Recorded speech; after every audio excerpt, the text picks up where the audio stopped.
Hello friends, welcome back to your channel walk with me. তো friends, আমরা already history class দিতে শুরু করেছি। তার সাথে সাথে শিশু মনস্তত্ত্ব, যেটা চাইল্ড ডেভেলপমেন্ট অ্যান্ড পেডাগজি, তারও ক্লাস চলছে আমাদের, এবং ইংলিশ সাবজেক্টের ক্লাস হচ্ছে, এবং পীযূষদার পাঠশালাতে ইংলিশ গ্রামার আর বাংলা ব্যাকরণেরও ক্লাস হচ্ছে। তো আজ থেকে আমরা একটা নতুন সাবজেক্টের ক্লাস স্টার্ট করতে চলেছি, সেটা হচ্ছে জিওগ্রাফি। তো জিওগ্রাফির আমরা শুরু করছি আজ থেকে, এবং এর ক্লাস আসবে ক্রমানুসারে। তো এই যে জিওগ্রাফির ক্লাসগুলো হবে, এখানে ডিটেলসে আলোচনা হবে, এবং প্রত্যেকটা চ্যাপ্টার শেষ হয়ে যাবার পর মক টেস্টও হবে, সবই হবে, কোনো চিন্তা নেই। তো এগুলো কাদের জন্য বেশি উপকারে লাগবে, সর্বপ্রথম বলে দিই, অ্যাকচুয়ালি এটা যে কোনো কম্পিটিটিভ এক্সাম যেখানে জিওগ্রাফি থেকে কোশ্চেন আসে তাদের জন্যই এটা উপযুক্ত। কিন্তু আমরা এখানে মেনলি এসএলএসটির যে পিটিগুলো হয় 9, 10 এবং 11, 12-এ, সেখানে এই জিওগ্রাফি সেকশান থেকে যেমন কোশ্চেন আসে তার উপরে বেস করে করানো হবে, তাদের উপকার হবে। অথবা সিটেটের যে ধরনের কোশ্চেন আসে সেগুলো, সিটেটের জিওগ্রাফি সেকশান থেকে যে কোশ্চেন আসে, যারা সিটেটে বসছো তাদের জন্য এটা উপযুক্ত হবে, বা অন্যান্য যে কোনো এক্সামিনেশান জিওগ্রাফি যেখানে আসে কোশ্চেন, তাদের জন্যই এই ভিডিওগুলো অবশ্যই প্রপার। তো আমাদের ক্লাস নম্বর 1, আজকে প্রথম ক্লাস হচ্ছে জিওগ্রাফির, যেখানে ইন্ট্রোডাকশান দেওয়া হবে। তো চলো শুরু করে দিই আমরা বেশি কথা না বাড়িয়ে। তো ফ্রেন্ডস, জিওগ্রাফি যে ওয়ার্ডটা,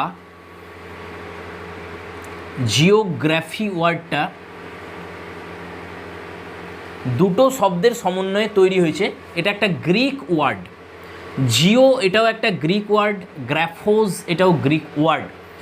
জিও মানে মনে রাখবে আর্থ, আর গ্রাফোস মানে হচ্ছে ডেসক্রিপশান। তো ফ্রেন্ডস, জিও মানে আর্থ আর গ্রাফোস হচ্ছে ডেসক্রিপশান।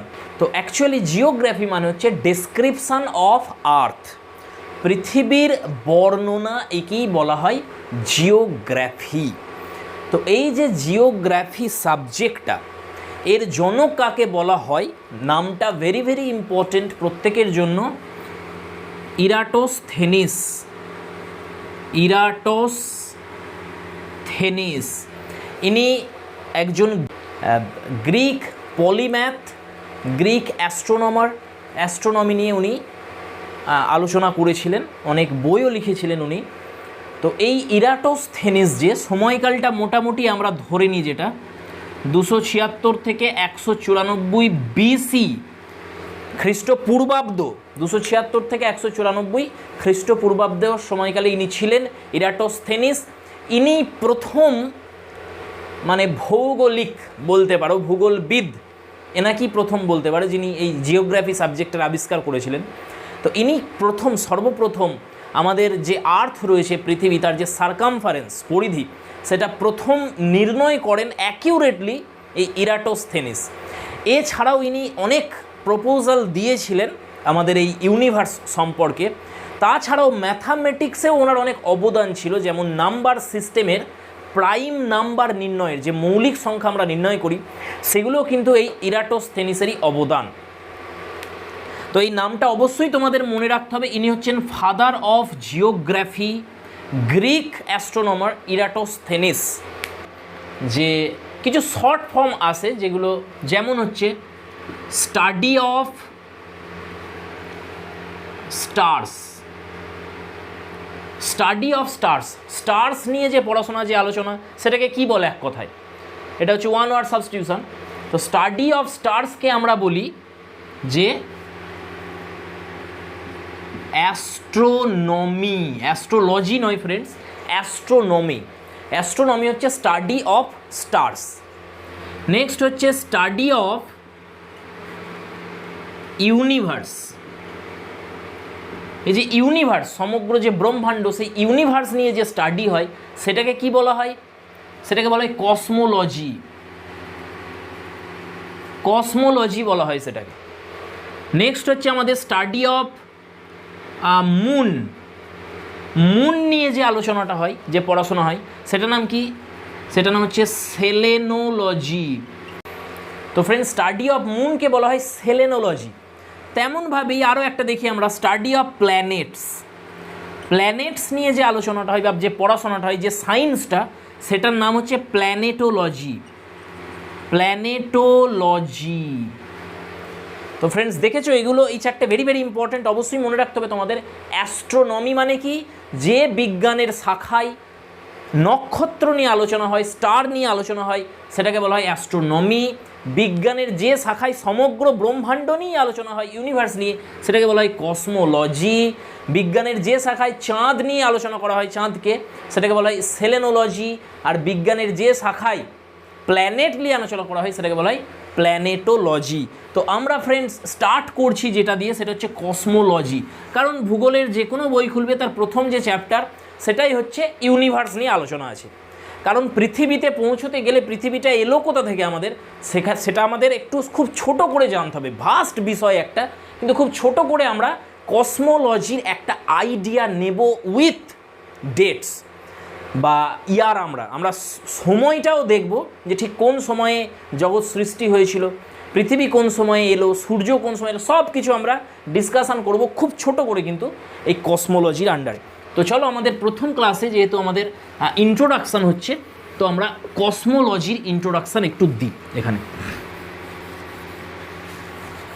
তো তোমরা অবশ্যই নোট করবে যারা যারা দেখছো ভিডিওগুলো। তো কসমোলজি, তো কসমোলজির ভিতরে কসমস শব্দটা আছে, দেখো কসমস। কসমস মানে হচ্ছে ইউনিভার্স, আর লগস বা লজি, লগস বা লজি যেটা, এটা হচ্ছে তোমার স্টাডি বা সায়েন্সও বলা হয় এটাকে। তো ফ্রেন্ডস ইউনিভার্স নিয়ে আলোচনা হবে। তো প্রথম আমাদের জানতে হবে, এটা আলোচনা করার আগে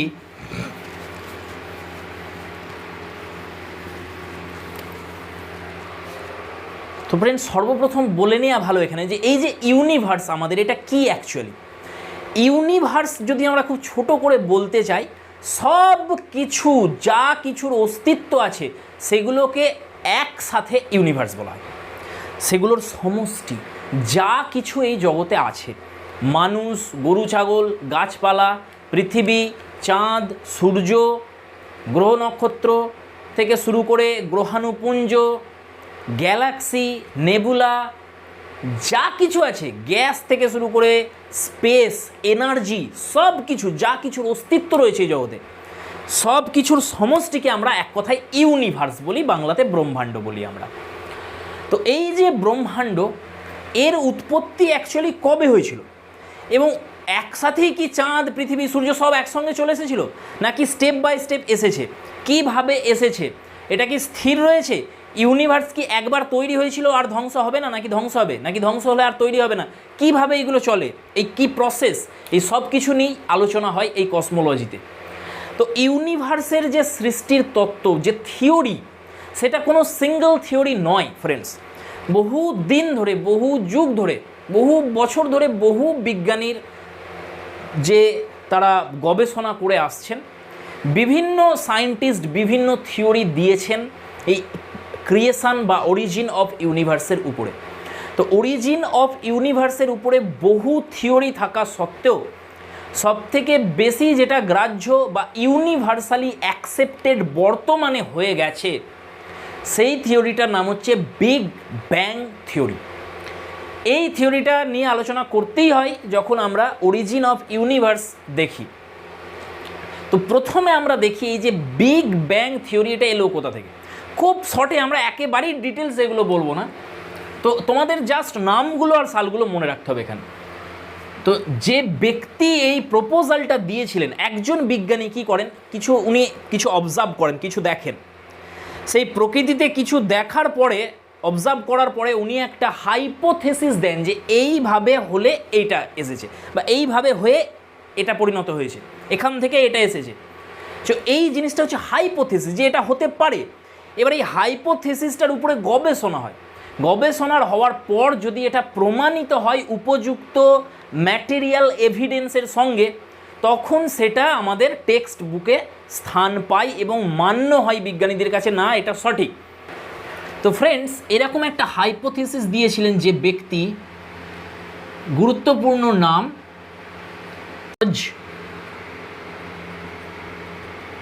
লেমেইটার।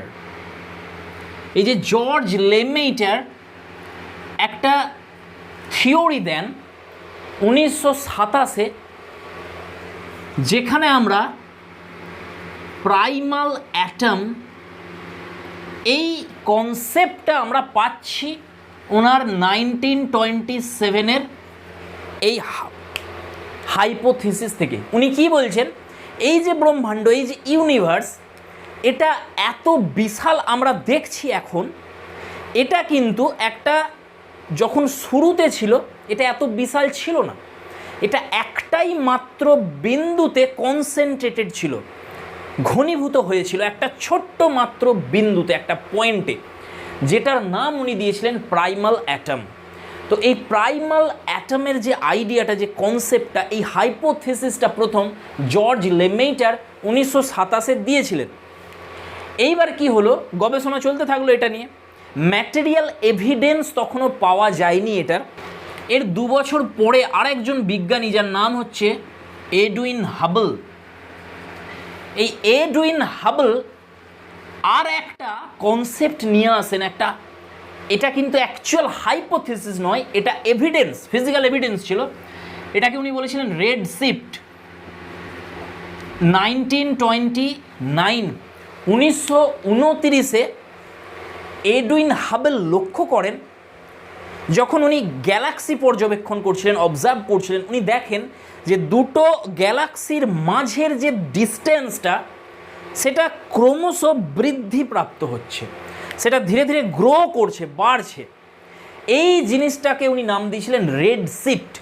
এবং এই যে এভিডেন্সটা উনি দিলেন, যেটা সাপোর্ট করছে এই জর্জ লেমেইটারের প্রাইমাল অ্যাটমের থিওরিটা, কারণ উনিও এটাই বলেছিলেন যে একটা টাইমে সমস্ত যে এলিমেন্ট রয়েছে আমাদের জগতের, যত গ্যাস রয়েছে, প্ল্যানেট রয়েছে, স্টার রয়েছে, গ্যালাক্সি রয়েছে, নেবুলা রয়েছে, সব কিছু একটা জায়গাতে কনসেন্ট্রেটেড পজিশানে একটা মাত্র বিন্দুর ভিতরে ছিল, যেটার নাম উনি প্রাইমাল অ্যাটম দিয়েছিলেন।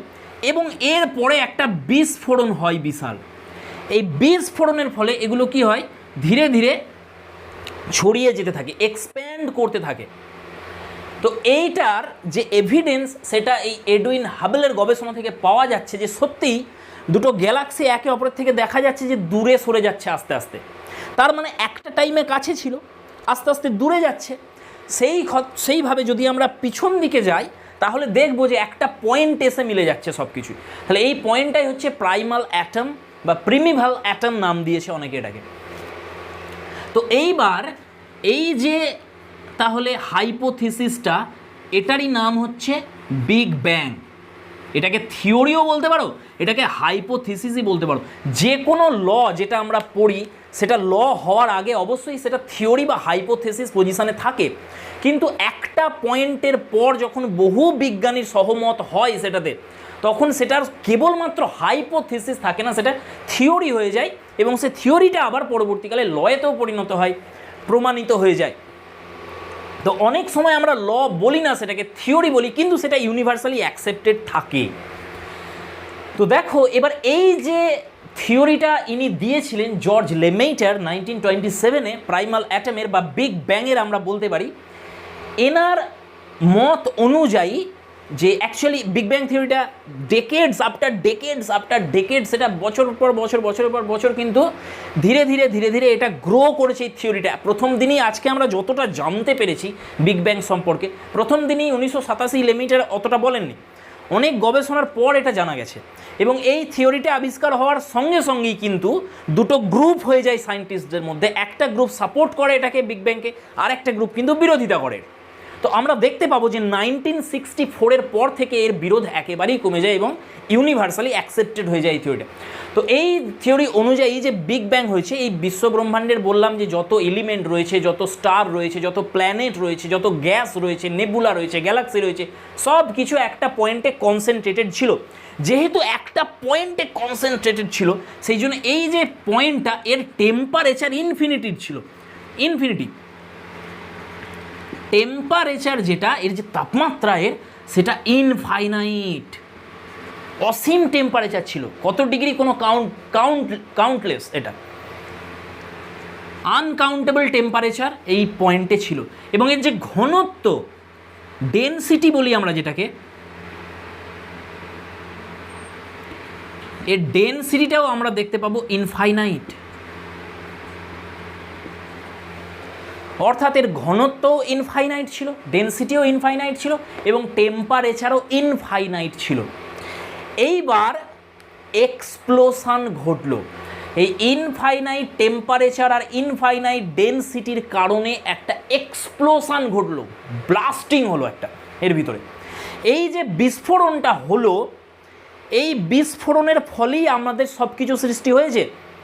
এইবার সময়টা দেখো, এই যে ফার্স্ট ব্যাংটা হয়েছিল, প্রথম যে বিস্ফোরণটা হয়েছিল, যেটা বিজ্ঞানীরা মোটামুটি, আমি এখানে যেগুলো বলবো সব কিছু অলমোস্ট ধরে নেবে তোমরা, এদিক ওদিক হবে একটু টাইমটা, 1370 কোটি বিসি। আমি সব বিসিতে বলছি কারণ হিস্ট্রি ক্লাসেও দেখেছিলে তোমরা যে মানব উৎপত্তির সময়ও আমরা বিসি দিয়ে বলেছিলাম, কারণ বিসিটা আমাদের বুঝতে সুবিধা হয়, যেটা আমরা শিখে আসছি অনেক দিন ধরে।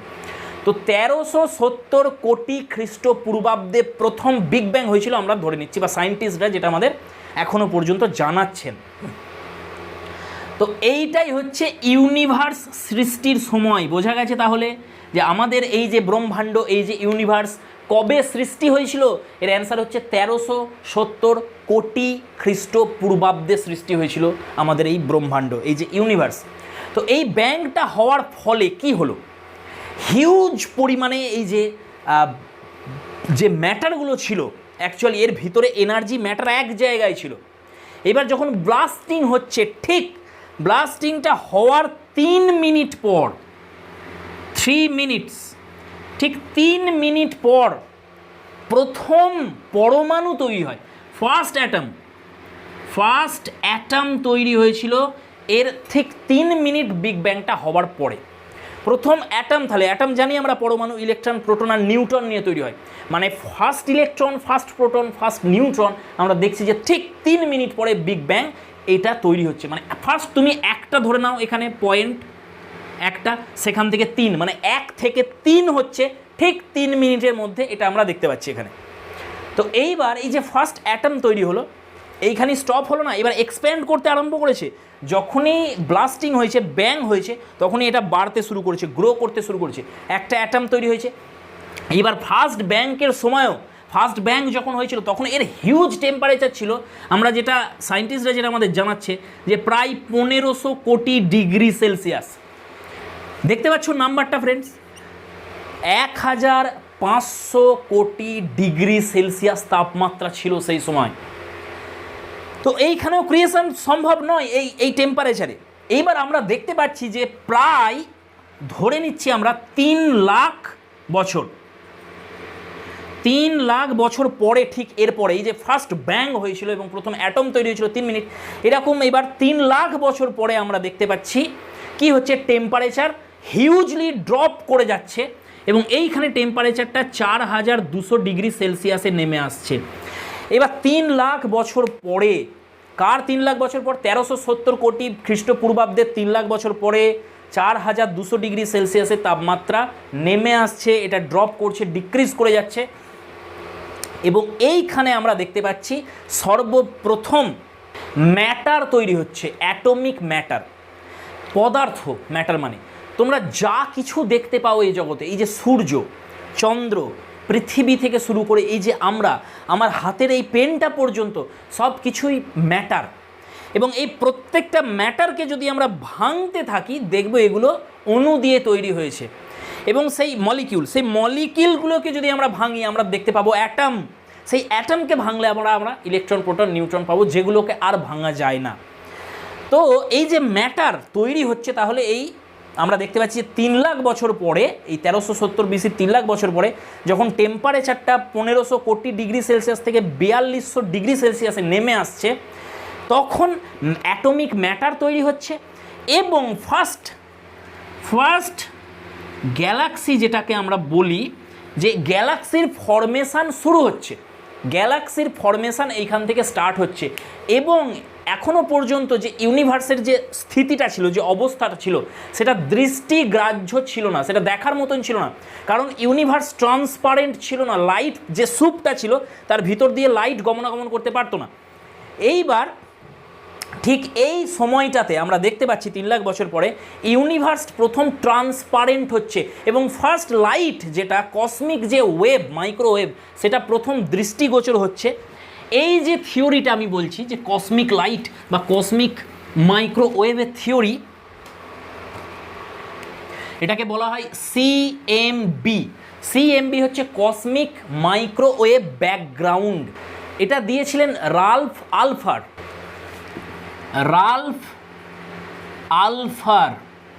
1948 খ্রিস্টাব্দে এই কসমিক মাইক্রোওয়েভ ব্যাকগ্রাউন্ডের যে থিওরি, প্রথম যে লাইট যেটা দৃশ্যমান হয়েছিল সেটার থিওরি উনি দিয়েছিলেন এই সময়। তো যাই হোক, আমরা এখান থেকে পেয়ে যাচ্ছি যে এইবার গ্যালাক্সি ফরমেশন তৈরি হয়ে গেছে বা শুরু হয়ে গেছে। অ্যাকচুয়ালি এবার এই যে গ্যালাক্সির ভিতরে কি অ্যাকচুয়ালি গ্যালাক্সিটা, তো যে হাইড্রোজেন গ্যাস, একটা হিউজ পরিমাণে হাইড্রোজেন গ্যাস যখন এক জায়গায় থাকে সেটাকে একটা হাইড্রোজেন স্মোক বলা হয়, ধোঁয়ার আকৃতিতে থাকে এবং এইটাকে নেবুলা বলা হয়। কি বলা হতো এটাকে? নেবিউলা। এই যে নেবিউলা, এই নেবিউলা যখন ধীরে ধীরে বাড়তে থাকে, গ্রো করতে থাকে, সব কিছু এই ইউনিভার্সের গ্রো করছে, কোনোটা ছোট হচ্ছে না। তো যেহেতু নেবুলা যখন গ্রো করতে শুরু করলো, তখন ছোট ছোট এই যে বিশাল একটা হিউজ, ধরো হাইড্রোজেনের একটা স্মোক ধরে নাও, এই যে হাইড্রোজেনের এই যে স্মোকটা, গ্যাসটা, এটা ছোট ছোট প্যাচে ভাঙতে আরম্ভ করলো, ছোট ছোট প্যাচ হয়ে গেল, ছোট ছোট ছোট ছোট ছোট ছোট খণ্ড হতে লাগলো। এইবার গ্র্যাভিটেশনাল ফোর্সের কারণে, গ্র্যাভিটেশনাল ফোর্স আসছে কেন? কারণ ডেনসিটি আলাদা আলাদা, ঘনত্ব আলাদা আলাদা। যখনই ডেনসিটি আলাদা হয়ে যাচ্ছে তখনই একে অপরকে আকর্ষণ করছে, মানে গ্র্যাভিটেশনাল ফোর্সের কারণে এই প্যাচগুলো, অনেকগুলো প্যাচ একসঙ্গে এক জায়গায় হতে আরম্ভ করলো। এই যে প্যাচগুলো এক জায়গায় যখন হচ্ছে, এই টোটাল অংশটাকে আমরা স্টার নাম দিচ্ছি, স্টার, নক্ষত্র যেটাকে বলি। তাহলে নক্ষত্র হচ্ছে অ্যাকচুয়ালি হাইড্রোজেন গ্যাসের সমাহার ছাড়া আর কিছু না। তো এই যে স্টার তৈরি হলো অনেক, এবারে অনেক স্টার, বিভিন্ন স্টার, তাদের আমরা এক জায়গায় করছি এবং বিভিন্ন স্টারকে এক জায়গায় করে আমরা নাম দিচ্ছি, সেটাকে গ্যালাক্সি, এক একটা গ্যালাক্সি বলছি আমরা। তো আমরা দেখতে পাচ্ছি যে এই যে গ্যালাক্সি বা এই যে স্টারগুলো, এই স্টারগুলো রয়েছে গ্যালাক্সির ভিতরে।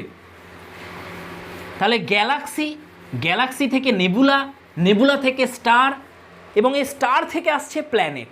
তাহলে আমরা যদি ফ্রেন্ডস পিছন দিকে যাই, তাহলে আমরা দেখতে পাবো যে সর্বপ্রথম হচ্ছে প্ল্যানেট। যেমন আমাদের পৃথিবী একটা প্ল্যানেট, প্ল্যানেটটা আসছে কোথা থেকে? প্ল্যানেটটা একটা স্টার থেকে আসছে। যেমন আমাদের যে প্ল্যানেট আর্থ, আমরা পাশে পাশে এবার নামগুলো লিখতে থাকবো। তাহলে দেখো, আমাদের প্ল্যানেট হচ্ছে আর্থ। এই যে আমাদের আর্থ প্ল্যানেট পৃথিবী, এটা কোন স্টার থেকে এসেছে? যে স্টারটা থেকে এসেছে সেটার নাম হচ্ছে সান। এবারে স্টার কোথা থেকে আসছে? স্টার আসছে নেবুলা থেকে। তাহলে কোন নেবুলা থেকে আমাদের এই সান এসেছে? সেটা হচ্ছে সোলার নেবুলা থেকে এসেছে, সোলার নেবুলা থেকে এসছে। নেবুলা কোথা থেকে আসছে? গ্যালাক্সি থেকে আসছে, গ্যালাক্সি থেকে আসছে। আমাদের সান বা আমাদের সোলার নেবুলা কোন গ্যালাক্সি থেকে এসছে? মিল্কি ওয়ে গ্যালাক্সি থেকে এসেছে, মিল্কি ওয়ে গ্যালাক্সি থেকে এসেছে। গ্যালাক্সি কোথা থেকে এসছে ফ্রেন্ড? অলরেডি আমরা দেখে ফেলেছি, এটা বিগ ব্যাং থেকে এসেছে। বিগ ব্যাং, বিগ ব্যাং মানেই হচ্ছে প্রাইমাল অ্যাটম, যেটা বলেছিলাম তোমাদের, সেই প্রাইমাল অ্যাটম, একদম আদি একটা পরমাণু, সেই আদি পরমাণু থেকে এসেছে সব কিছু। তাহলে এইবার আমরা যদি সালগুলো পাশাপাশি লিখি, দেখো ভেরি ভেরি ইন্টারেস্টিং ফ্রেন্ডস, এগুলো নোট করো। তাহলে প্রাইমাল অ্যাটম বা বিগ ব্যাং কবে হয়েছিল আমরা বললাম? 1370 কোটি বিসি। এবার পিছোতে থাকো, গ্যালাক্সি এগোতে থাকো, পিছোতে থাকো না, এগোতে থাকো। তাহলে আস্তে আস্তে এগিয়ে যাচ্ছ তুমি। গ্যালাক্সি আসছে কবে? তাহলে গ্যালাক্সি যেটা ধারণা করা হয় যে ঠিক এর 1 কোটি বছর পরেই ফরমেশন শুরু হয়ে গিয়েছিল, মানে 1369 কোটি বিসিতেই গ্যালাক্সির ফরমেশন স্টার্ট হয়েছিল। কিন্তু আমরা যদি মিল্কি ওয়ের কথা বলি, এই যে গ্যালাক্সিটা, যে গ্যালাক্সিতে আমরা আছি, এই মিল্কি ওয়ে 870 কোটি বিসিতে তৈরি হয়েছিল। তাহলে সায়েন্স আমাদের জানাচ্ছে যে 870 কোটি বিসিতে এই মিল্কি ওয়ে গ্যালাক্সিটা তৈরি হয়েছিল। নেক্সট হচ্ছে সোলার নেবিউলা, সেম টাইমে আমরা ধরে নিচ্ছি এটাকে সোলার নেবিউলা 870 কোটি বিসি। নেক্সট হচ্ছে সান, আমাদের সূর্য তাহলে এলো কবে? তাহলে এই যে নেবিউলাটা 870 কোটি বিসিতে যেটা ছিল, এই নেবুলাটার কোর ফরমেশন কবে হয়েছিল আমাদের জানতে হবে। নেবুলার মধ্যে একটা কোর ফরমেশন হয়, কোর ফরমেশন মানে হচ্ছে যেটা মেন স্টার সেখানে, যেটা হচ্ছে আমাদের সানটা, সেই কোর ফরমেশন আমরা জানতে পারছি 560 কোটি বিসিতে হয়েছিল। তাহলে 560 কোটি বিসিতে আমরা দেখতে পাচ্ছি সূর্য তৈরি এসেছিল, এবং এই সূর্য থেকে আর্থ এসেছিল বা প্ল্যানেটগুলো এসেছিল 460 কোটি বিসিতে। ফ্রেন্ডস, এইবার নাম্বারগুলো দেখো তোমরা। তাহলে আমরা একদম ডেট সমেত দেখে নিয়েছি যে আমাদের বিগ ব্যাং কবে হচ্ছে, গ্যালাক্সি কবে এলো, নেবুলা কবে এলো, স্টার এবং প্ল্যানেট কবে এলো। তাহলে আমাদের আর্থ যে পৃথিবী সেটা তৈরি হয়েছে আজ থেকে 460 কোটি বছর আগে। সূর্য কবে এসেছে? তারও 100 কোটি বছর আগে, মানে 560 কোটি বছর। তাহলে এরকম নয় বিষয়টা যে একদিনে সব তৈরি হয়ে গেছে, এটা একটা সিরিজ এসেছে, বহু হাজার হাজার কোটি কোটি বছরের একটা সিরিজ। তাহলে এই অর্ডারটা দেখো, 560 কোটি বছর আগে তাহলে সূর্য আসছে। সোলার নেবুলা বা মিল্কি ওয়ে কবে আসছে? 870 কোটি বিসিতে। আর প্রাইমাল অ্যাটম ছিল যেটা হচ্ছে 1370। তাহলে আমরা ইন দ্য বিগিনিং, এটা কাকে বলবো? ইন দ্য বিগিনিং এর টাইম হচ্ছে 1370 কোটি বিসি, এটাই হচ্ছে ইন দ্য বিগিনিং। এইবার চলে এসো ফ্রেন্ডস অন্য একটা বিষয়। তো আমরা দেখতে পাচ্ছি যে এইভাবে তাহলে প্ল্যানেট এসেছে, সেই পৃথিবীতে জীবন আবার অনেক পরে এসছে, অনেকগুলো ইয়ানে ভাগ আছে যেগুলো আমরা দেখব পরবর্তীকালে আরও, যে এরপরে জীবন কবে এলো। কারণ মানুষ কবে এসেছে সেটা অলরেডি আমি ইতিহাসের প্রথম ক্লাসে বলে দিয়েছি। তো জীবন কবে এলো সেটা আমরা দেখব এখানে, যে প্রাণ কবে এলো এখানে। তো নেক্সট হচ্ছে এই যে ইউনিভার্স, এই যে প্রাইমাল অ্যাটমের কথা বলছি, এই যে বিগ ব্যাংয়ের কথা বলছি, এই যে ইউনিভার্সের কথা বলছি। তাহলে প্রথমে আমরা দেখতে পেলাম যে 1927 এই থিওরিটা এলো, 1929 এটা আরও দৃঢ় হয়ে গেল, প্রমাণ পাওয়া গেল। 1946 এর বিরোধিতাও হয়েছিল, এরকম নয় যে কেউ বিরোধিতা করেনি। ব্যক্তির নাম হচ্ছে হয়েল, HOYLE। এই যে হয়েল 1946 একটা থিওরি নিয়ে আসেন যেটা নাম হচ্ছে স্টেডি ইউনিভার্স থিওরি।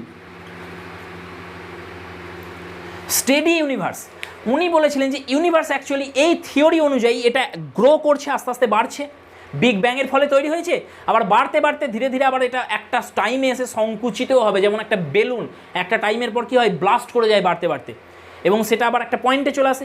তেমনই এটা বিগ ব্যাং যেরকম হয়েছে, বিগ ক্রাঞ্চও তেমন হবে। তো ইনি বলেছিলেন যে না, এরকম নয় বিষয়টা, ইউনিভার্স স্থির হয়ে আছে, স্টেডি হয়ে আছে, গ্রো করছে না, স্টেডি স্টেটে আছে, এটা ইনি বলেছিলেন। যদিও এনার মত খণ্ডন হয়ে যায়, এবং এরকম নয় যে একটাই মাত্র হাইপোথিসিস এসেছে এই গ্রোথের জন্য, বহু হাইপোথিসিস, যেমন ইটারনাল ইনফ্লেশন হাইপোথিসিস এসেছে, oscillating universe, eternal inflation hypothesis এসছে। কিন্তু জয় আসুক 1964 পরে এই বিগ ব্যাং যে হয়েছিল এটা ইউনিভার্সালি অ্যাকসেপ্টেড হয়ে যায়, সমস্ত বেশিরভাগ যত এমিনেন্ট সায়েন্টিস্ট রয়েছে সবাই মেনে নেয় এটাকে। এইবার গবেষণাটা হচ্ছে কিভাবে হয়েছিল, কেন হয়েছিল, এইগুলো নিয়ে গবেষণা হয়েছিল, এটা ইউনিভার্সালি অ্যাকসেপ্টেড হয়ে গেছে 1964 পর থেকে। তো এর মানে ব্যাখ্যা করার জন্য অনেক থিওরি এসেছে। 1943 একটা থিওরি এসেছিল, এটার নাম হচ্ছে, এই থিওরিটির নাম হচ্ছে x matrix theory. X matrix theory, এই থিওরিটাই পরবর্তীকালে ডেভেলপ করে এর নাম হয়ে যায় স্ট্রিং থিওরি, যেটা এখন খুব বিখ্যাত, তোমরা জানো, স্ট্রিং থিওরিতে পরিণত হয়ে যায় এটা। এইবার ফ্রেন্ডস এই থিওরিটা তো এলো, ইউনিভার্স তৈরি হলো, ইউনিভার্স আবার ধ্বংসও হবে। এবার অনেকে বলছে এই ইউনিভার্স কি একটাই? এবার ভেরি ভেরি ইন্টারেস্টিং, 1957-তে হিউ এভারেট বলে একজন সায়েন্টিস্ট, তিনি আবার আরেকটা হাইপোথিসিস নিয়ে এলেন। তিনি বললেন ঠিক আছে বিগ ব্যাং, কিন্তু ইউনিভার্স একটা নয়, ইউনিভার্স ইনফাইনাইট রয়েছে, মাল্টিভার্স উনি নাম দিয়েছিলেন থিওরিটা।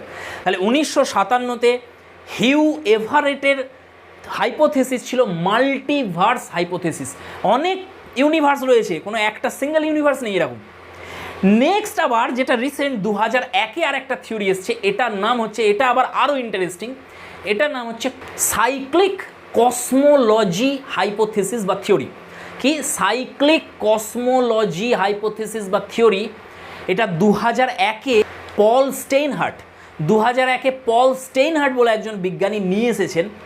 এই থিওরিটার মতে এখানে আমরা দেখলাম যে 1370 কোটি বিসিতে একটা প্রাইমাল অ্যাটম ছিল যেটা ব্যাং হয়ে ইউনিভার্স তৈরি হয়েছে। এই থিওরিটা বলছে কারেক্ট, এটা ঠিক আছে, কিন্তু এটা সিঙ্গল টাইম হয়নি, এটা একবার হয়নি, এটা বহুবার হয়েছে, ইনফাইনাইট টাইম হয়েছে।